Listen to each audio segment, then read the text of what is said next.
Good day, pastors. Welcome to SAFFI YouTube channel under the role of faith and influence of policing in GBV and political imprisonment, this was the theme that both of you were part of the pilgrimage for Pan-African of SAFFI. So I have some questions for both of you, but first, before I do that, thank you so much for availing yourself to be part of these interviews. I know you are very busy pastors. I don't take it for granted, your availability. And also, I will just allow you to introduce yourselves, your name and what are you doing, which church, what are you doing for the community as a pastor in the meanwhile. Thank you. Good morning, Ngolelo. Thank you so much for the opportunity. In terms of just that had been leaned to us to just give some feedback, especially in regards to the pilgrimage that we have had. My name is Adrian and I am a minister at the Strandfontein Assemblies of God Church, which is in the Strandfontein area, and that is where we serve the purposes of God within our community. Thank you, Pastor.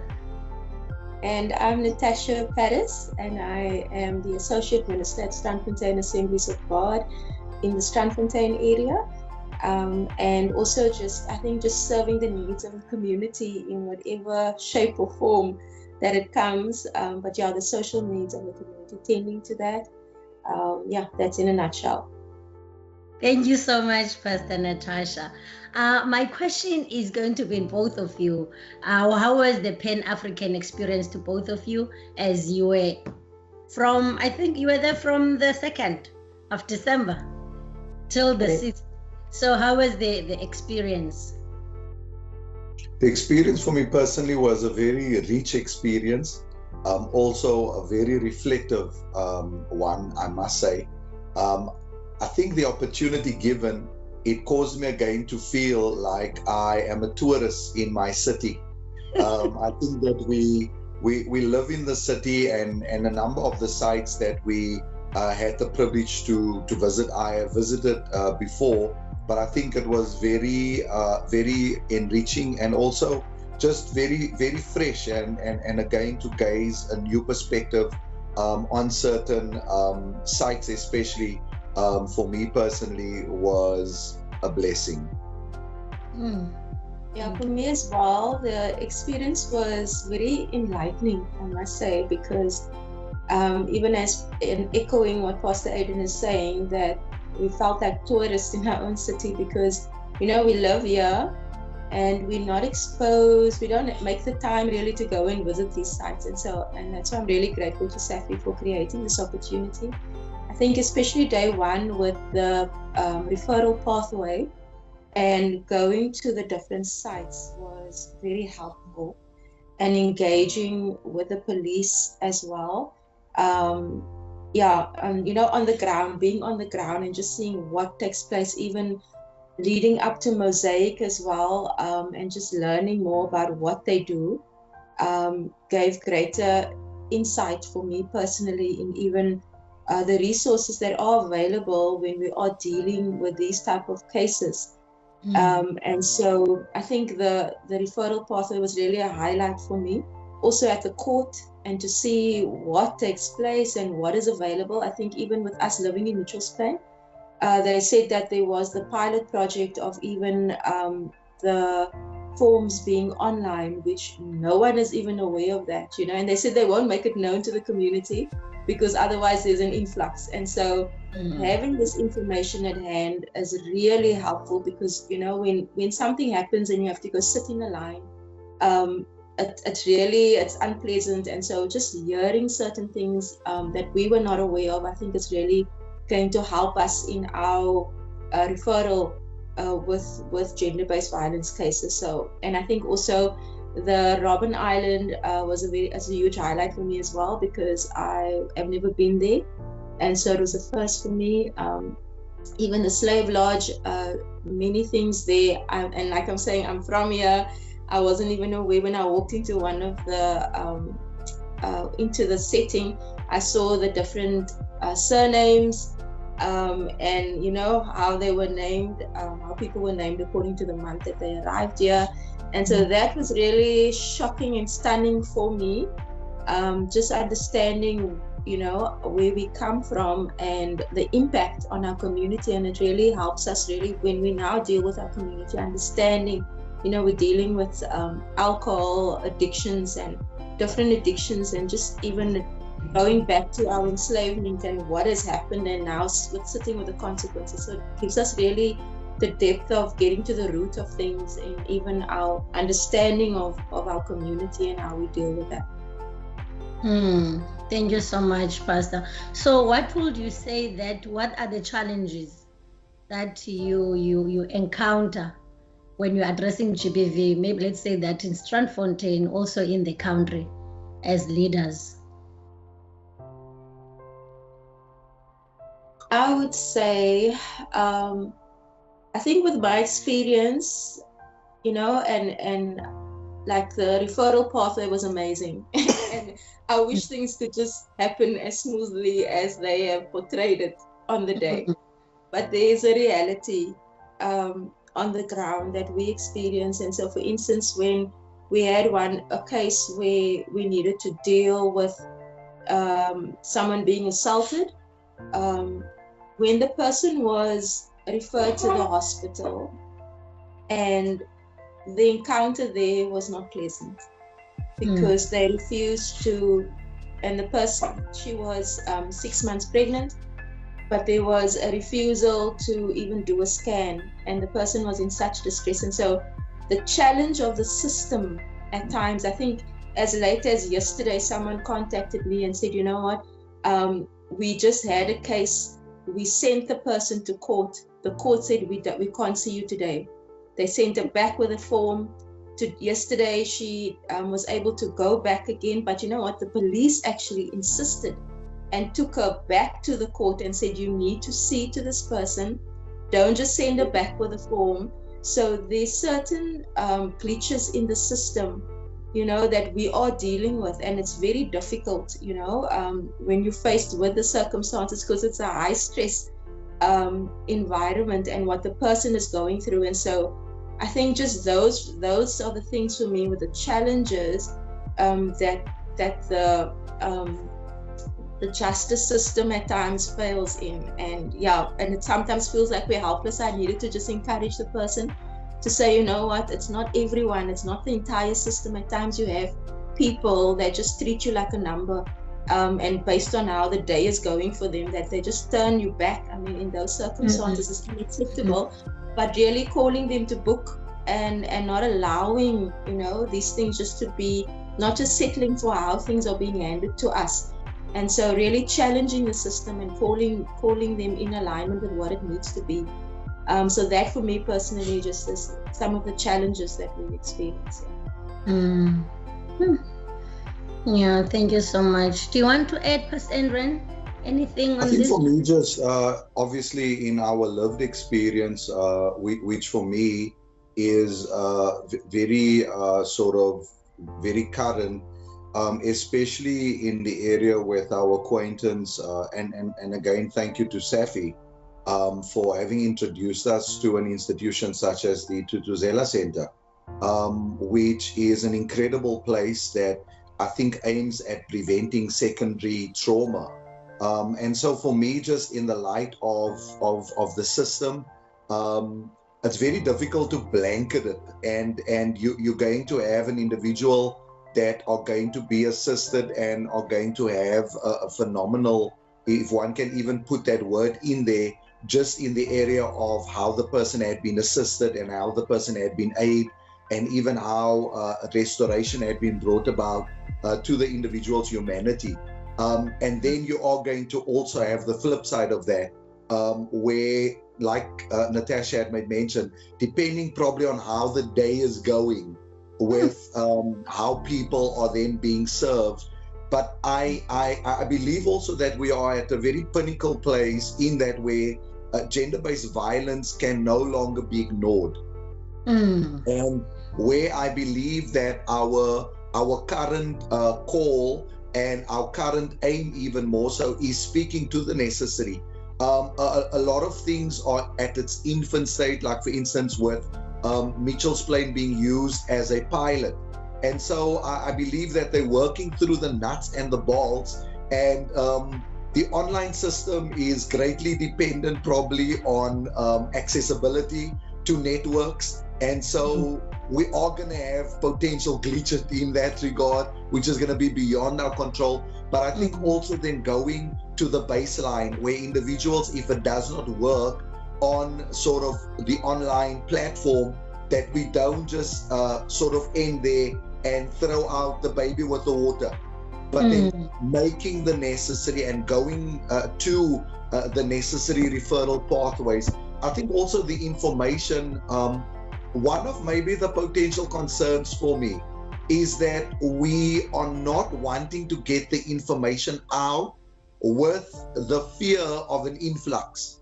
I think I'm really challenged there, that we want to almost be reserved and really watch how we get the information out. We don't just want to get it over the airwaves. We don't want to get it just being announced broadly. And maybe I can't state what the reason is for that.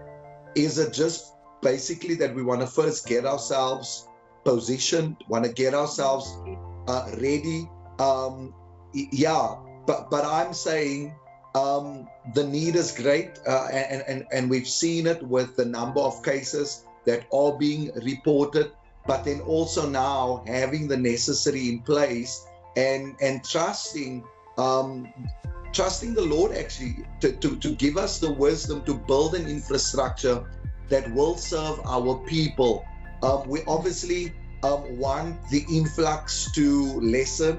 We want the reports to decrease. But I think I'm also blessed by the fact that the silence is being broken, and that people are no longer just prepared to suffer in silence. And I think, again, just want to commend SAFFI for having seen the need to even empower religious leaders so that we can be equipped to even serve God's people and to really serve the mandate of the sacred responsibility that God had placed upon us. Wow, thank you so much, Pastors. So what is the role of faith and culture then in addressing GBV or IPA? The role of faith and culture. I think for me personally, we are dealing with the restoration of the image and the likeness of God within humanity. The enemy had been successful to mar God's image and God's likeness. And man in its depravity, man in its fallen state is not really a blessing to society. And so man in himself, with his brokenness, and I'm going to use that term, and when I use the term brokenness, I'm referring to the image and the likeness of God that had been marred. Man in its depravity and in its fallen state is a danger to himself, but then also a threat to the opposite of the same sex and even the opposite sex. And so for me, basically, when we look at the area of faith, it is to really trust God within his redemptive purpose, to see a restoration in the image and the likeness of man. There's a saying that hurting people will hurt others. And so for us, it is important to see that through faith as a vehicle, because humanity's hope is found in Christ. There is no other hope, and that is why Christ came, so that man can once again be redeemed, that man can be restored. And faith is this vehicle in seeing the restorative and the redemption power of God within the image and the likeness of man. Yeah. Thank you so much, Pastor. I don't know if you want to add anything, Pastor Natasha, on that. I think Pastor Adrian encapsulated that so well. Yeah. This is such a powerful interview, I must say. It's a really powerful interview. I'm happy. But then how is SAFFI's work relevant in eradicating GBV and IPA in the African continent?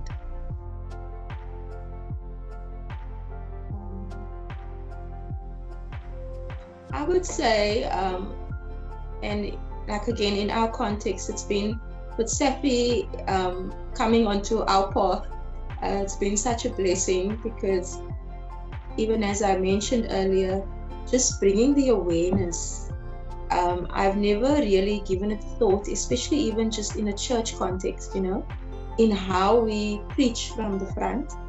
And I think SAFFI has brought that awareness to us in just the things that we say, God hates divorce.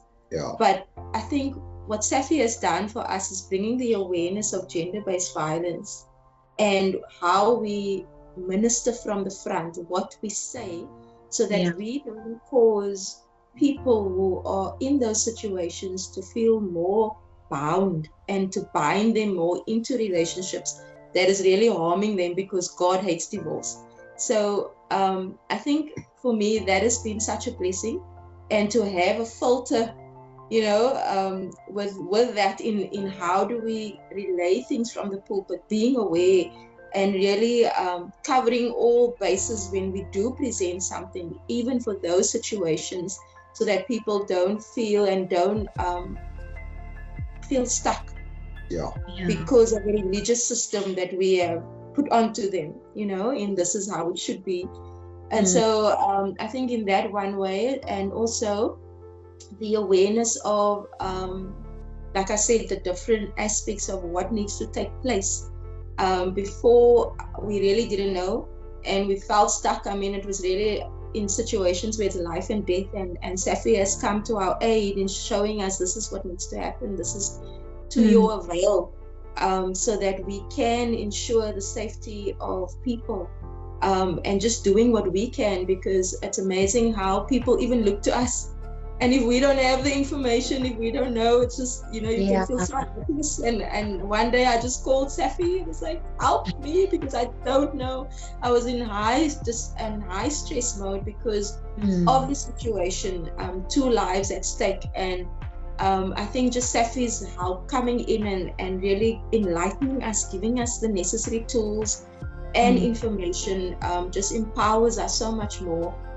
So that we can be, a help to the community and being part of God's redemptive plan, even in that way, in being available to people, and then also trusting God to bring restoration, to people in that way. Thank you so much. Yeah, I think for me, and my concluding statement for this interview might be premature at this point in time, but I think for SAFFI, in letting us know you are not alone. Also, you do not need to reinvent the wheel. There is multiple resources to your avail. And so the awareness of that had been incredible. I think on a personal note, and I don't say this very lightly, but as a result of SAFFI's interest in me as a religious leader and pastor, I am better. And it's impacted me from the very offset, which was 3 years ago, of having been invited to be part of a training program that SAFFI sort of brought about. I think for me, that was just incredible.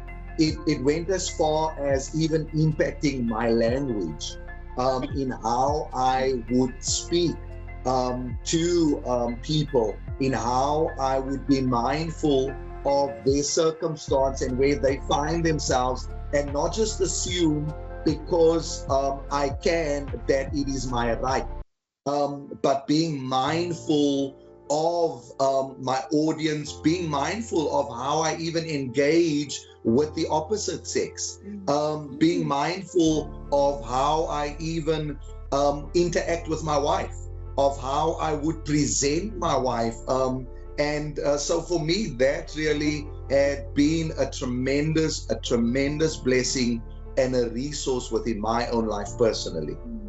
And also, you can add to that, also with dealing with the victim and the perpetrator. It's very difficult at times as well in our context, because people are members, and so especially with the perpetrator, how to respond to that can sometimes be very hard, because your emotions gets involved there as well, but having the boundaries and having the skill to even restore the perpetrator as well. Thank you so much, pastors. My last question to you: how do you take forward SAFFI's Pan-African initiative in listening and learning in your area of work?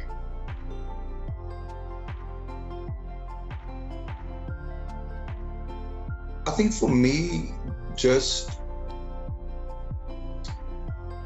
God loves Africa. And Africa, and I'm gonna share this, Africa has been a blessing to Jesus.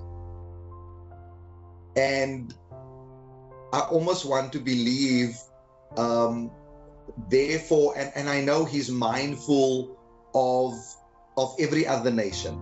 I'm not going to, because he loves. But I just think that there is just, I'm not going to use the term greater love. I would love to believe that. But because Africa kept Jesus in a time of threat, Africa kept Jesus safe. Africa actually protected and housed, and we know that he found safety in Africa. And so for me,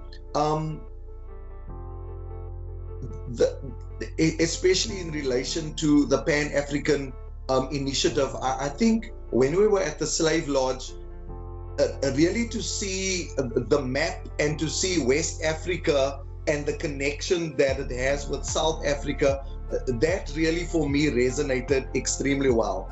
And so for me, in taking it forward, I do believe that it's Africa's time to serve the nations of the world. The nations had been privileged to come in and to contribute and to really serve Africa. I do believe that right now it is Africa's time has come.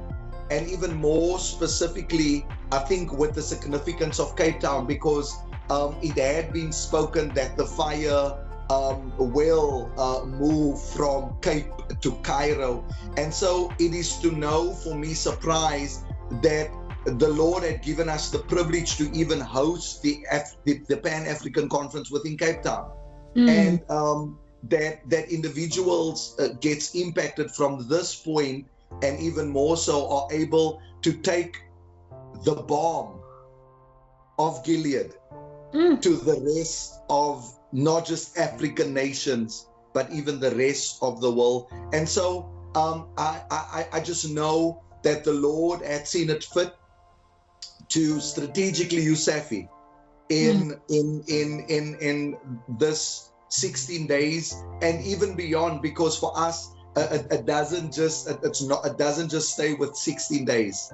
It has to go to 365, and even more so beyond that the focus of this initiative would not just be localized to a 16 days within December. And so I have a tremendous appreciation for SAFFI, because I know that SAFFI don't just become alive when it comes to gender-based violence and intimate partner abuse. They don't just become alive during December, but I've seen them in January, I've seen them in February, I've seen them in March, I've seen them in April, I've seen them in July, I've seen them in October, I've seen them in November, and even more so, even this beautiful time that we've just had sharing sort of 2 weeks ago, in just again the emphasis that man needs redemption. That man's quest, as much as he had been marred, that man is not forgotten by God. And that is why Jesus came, so that the image and the likeness of God can be restored. And thank you again to SAFFI for having just been God's instrument, even for a time as such, within my life, within the life of my wife, and then even in our family, and then our church, our community, and even the nation. So thank you to SAFFI for having taken time to invest in our lives. Wow, thank you, pastors. I don't know if you guys have any last words you want to say before I allow you to go and do what you are busy doing. I think also just added to that, there was a statement that one of the pastors, the bishop, I just call him the bishop, he made on the day, and he was saying that, you know, we sometimes wait for this explosive revival, and because God, the prophecy was that the fire will spread from the tip of Africa, and so, and he said, this is it. And it really, something just leaped on the inside of me, because we're seeing what God is busy doing, and in a very subtle way, but a very powerful way. And even the collaboration, I'm just saying that there's the collaboration of many entities. You know, we have a similar identity, a similar interest of our humanity, of what we're wanting to see, and the coming together of the religious leaders, the different fraternities, in bringing about what God is even wanting to do in the season, and God's restorative plan. But it needs to come through a collaboration. And so I think I'm excited to see that when I see the police, when I see or other organizations. Before we came to the Pan-African Conference, we've been really working along with the police and the spiritual crime prevention.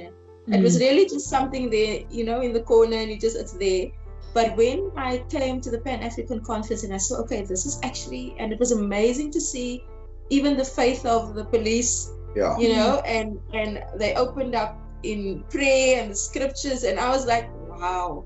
And just seeing God, you know, and how all of us are coming together, it's just so powerful. And that was so encouraging for me, because I believe that is what God is busy doing, in bringing the restoration to our communities as well. So yeah, that was just a very powerful moment for me to witness as well. Yeah, and being aware of God just bringing us all, the collaboration that is currently happening, the like-minded. And shelters, going to the shelter. I guess that was as well amazing to see what St. Anne's is doing. Yeah. On a particular day, a man was walking and found that there were many starfish that had sort of just been washed out of the sea.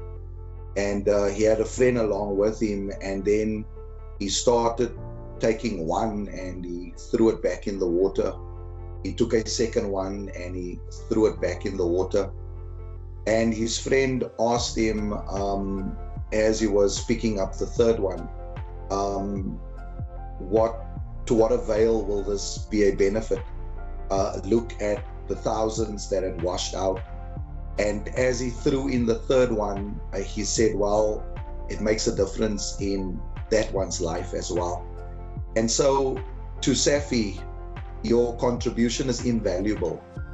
I know that the work is vast, and on many days it could seem extremely overwhelming, and it might not seem that the work that you do, that it's very significant and that it's really benefiting or contributing to the lives of individuals. Well, two of those starfish are part of this interview, and as we had been put back into our, and in this case the ocean would just speak of that significant place where you get to serve your responsibility, and in this case which is very sacred.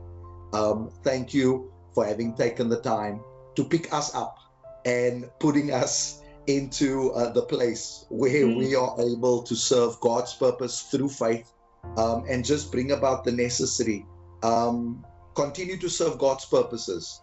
Your work is acknowledged, your work is recognized, and only eternity will tell how many of those starfish made it back. And our prayers that everyone in this regard would make it back in serving their purposes within the earth. Thank you, SAFFI. Yeah, and thank you for spreading that fire first, for just lighting the flame in us. And then also, I think as a result of the Pan-African Conference, we've seen that flame being taken to Liberia, the Gambia.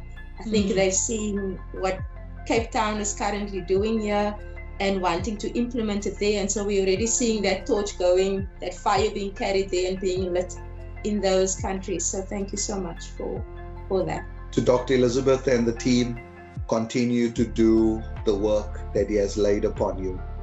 He's faithful, and your reward will be great. Blessings.